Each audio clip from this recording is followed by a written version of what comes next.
इस खबर पर ज्यादा जानकारी के लिए कंचन कनौरिया ग्राउंड जीरो से जुड़ गई हमारे साथ में।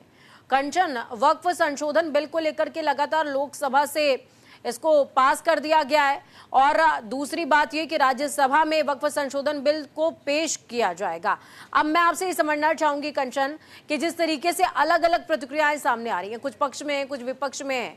अभी हम एक सिख के कम्युनिटी के नेता को भी सुन रहे थे जो कि कांग्रेस से ताल्लुक रखते हैं। उनका कहना था कि किसी के धर्म में दखल देना ठीक बात नहीं है और गैर समुदायी व्यक्ति को उसमें एंट्री तो बिल्कुल नहीं मिलनी चाहिए।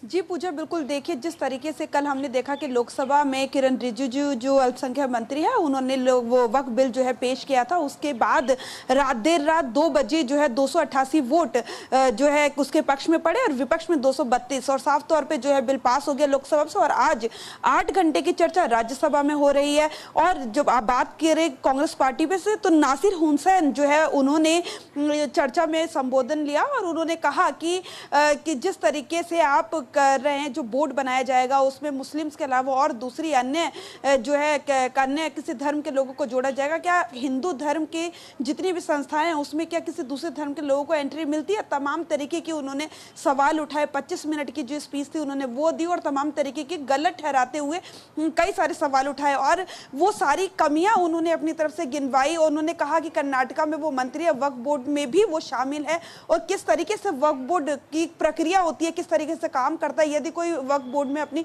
जमीन दान पुण्य करना चाहता है तो किस तरीके से होता है। और ना केवल हिंदुस्तान में बल्कि पूरे विश्व में दान पुण्य की प्रक्रिया है और वही जो है वक्फ बोर्ड में भी है। और किस तरीके से तमाम डीएम भी उनसे बात करता है, जो भी जमीन अपनी दान करता है, तमाम तरह की कार्यवाहियां होती है, पूरा एक प्रोसेस होता है, उसके बाद कुछ किया जाता है। लेकिन ये सीधे तौर पर केंद्र सरकार जो जमीन पर कब्जा पाने के लिए इस तरीके से वक्फ बोर्ड जो है का बिल लेकर आ रही है। और आपको बता दें कि 232 की कुल स्ट्रेंथ राज्यसभा में है, 119 वोटों की जरूरत जो है वहां पे पास कराने की और पूर्ण बहुमत जो है वहां पे भी केंद्र सरकार के पास है। तो अब माना जा रहा है कि ये बिल लोकसभा में तो पास हो ही गया है, राज्यसभा में आज पास होके एक्ट बन जाएगा।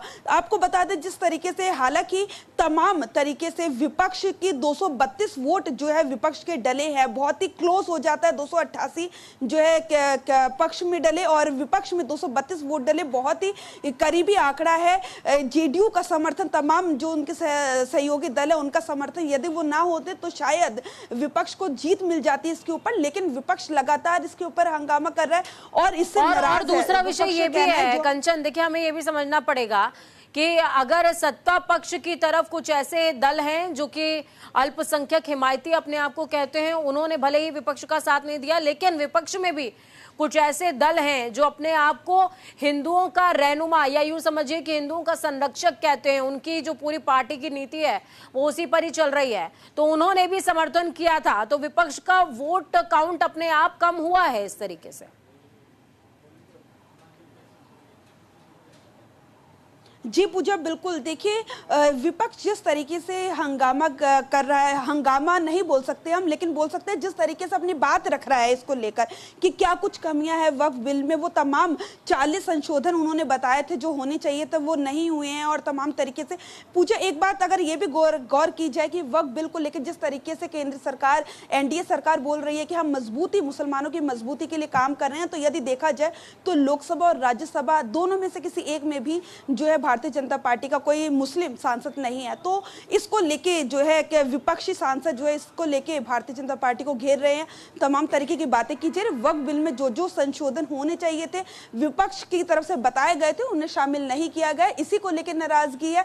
राज्यसभा में चर्चा में भाग ले रही है कांग्रेस पार्टी, तमाम नेता, और लगातार यही जिक्र कर रहे हैं कि ये जो हो रहा है गलत हो रहा है और आगे भी हम इसकी लड़ाई, ना केवल ये पास हो जाता है, बिल बन जाता है, एक्ट बन जाता है, बल्कि इसके बाद भी हम अपनी कार्यवाही वो आगे करते रहेंगे। हालांकि 232 वोट विपक्ष के पास जो है पड़े, आपने भी जिक्र किया, लेकिन जिस तरीके से पूरी प्रक्रिया रही विपक्ष इससे कुल मिलाकर नाराज है और आगे भी इसको लेकर अपना स्टैंड लेता रहेगा।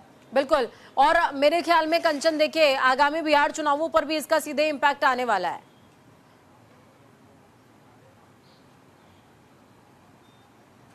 जी बिल्कुल पूजा, देखिए जिस तरीके से बिहार में वोट बैंक की लगातार विपक्षी नेता जो है वो यही बोल रहे हैं कि केंद्र सरकार जो है वो वोट बैंक की राजनीति साध रही है वक्फ बिल को लाकर। बिहार में भी एक बड़ा आंकड़ा है जो मुस्लिम समुदाय का है, तो उसको देखते हुए जिस तरीके से अभी जो है कि एक मुहिम चलाई गई कि ईद वाले दिन मुसलमानों को पूरी किट बांटी गई, वहां पर ईदे मोदी जो है वो दी गई थी।